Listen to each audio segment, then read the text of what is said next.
বাংলাদেশ ভারত সীমান্তে থমথমে অবস্থা বিরাজ করছে।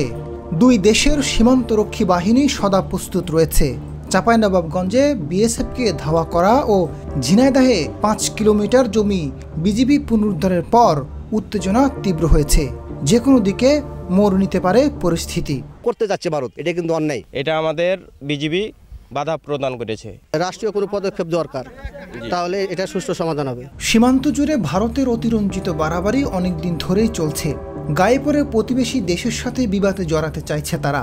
গেল ১৫ বছর সীমান্তে শিথিলতা দেখিয়েছে ফ্যাসিবাদী সরকার, যে কারণে সীমান্তে বাংলাদেশি জওয়ানরা মুখ বুজে সহ্য করতে বাধ্য হয়েছে। সম্প্রতি চাঁপাইনবাবগঞ্জ সীমান্তে কাঁটাতারের বেড়া তৈরি করতে শুরু করে বিএসএফ। এতে বাধা দেয় বিজিবি। শুরু হয় নতুন করে উত্তেজনা। আপনারা জানেন আমাদের এই চৌকা বিওপির ১৭৭-এর মেন পিলার 2S এলাকায় এখানে ১২০০ গজ কোনো কাঁটাতারে বেড়া নাই। তো এখান ধরে গত 2 দিন ধরে বিএসএফ এখানে কাঁটাতারে বেড়া দেওয়ার জন্য মাটির খনন কাজ করছিল। তো আমরা দুইবারই বিজিবির পক্ষ থেকে তীব্র প্রতিবাদ জানাই এবং তারা কাজ বন্ধ করতে বাধ্য হয়। পলায়নকারী স্বৈরাচারী হাসিনা নিজের সিংহাসন টিকিয়ে রাখতে ভারতকে বিকিয়ে দিয়েছিল সবকিছু। প্রভু দেশকে খুশি রাখতে সীমান্ত এলাকাগুলোকে বানিয়েছিল চোরাচালানের এক একটি রুট।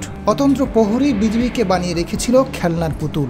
চোখের সামনে নির্বিচারে বাংলাদেশিদের পাখির মতো মারলেও চুপ থাকতে হয়েছে বিজিবি জওয়ানদের।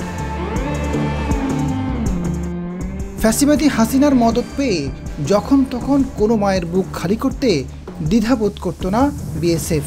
ধরে নিয়ে যেত নিজ জমিতে কাজ করতে থাকা বাংলাদেশি চাষিদের। তারা এতটাই বেপরোয়া পর্যায়ে গিয়েছিল ২০১৬ সালে সর্বোচ্চ ৩৫৫ বার সীমান্তে গুলি চালিয়েছিল।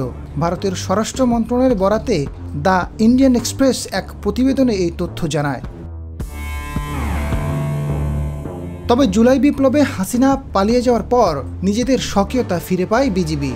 সর্বশেষ গেল সোমবার উত্তেজনা তৈরি হয় চাঁপাইনবাবগঞ্জ সীমান্তে। ১৭৭-এর ১-২-৩S সীমান্তের বিপরীতে কাঁটাতারের বেড়া নির্মাণ শুরু করে বিএসএফ। এতে বাধা দেয় বিজিবি। এ নিয়ে থমথমে পরিস্থিতি বিরাজ করে এলাকা জুড়ে। তীব্র আপত্তির মুখে নির্মাণ কাজ বন্ধ রাখতে বাধ্য হয় বিএসএফ। এ ঘটনায় সীমান্তবর্তী জনসাধারণের মাঝেও উত্তেজনা ছড়ায়। উত্তেজনা কিছুটা নিয়ন্ত্রণে আসলেও মঙ্গলবার আবার বেড়া তৈরি করতে শুরু করে বিএসএফ। এতে ফের বেড়ে যায় উত্তেজনাকর পরিস্থিতি। পরে এদিন বিকেলে দুই পক্ষের মধ্যে ফ্ল্যাগ মিটিং হয়, কিন্তু বুধবার সকালে আবারও বিএসএফ বেড়া তৈরি নির্মাণের কাজ শুরু করে। এ অবস্থায় সীমান্তের পরিস্থিতি থমথমে রয়েছে। সতর্ক অবস্থানে রয়েছে দুই দেশের সীমান্তরক্ষী বাহিনী।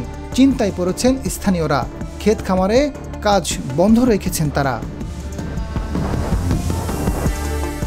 Azad Faruk, GTV news.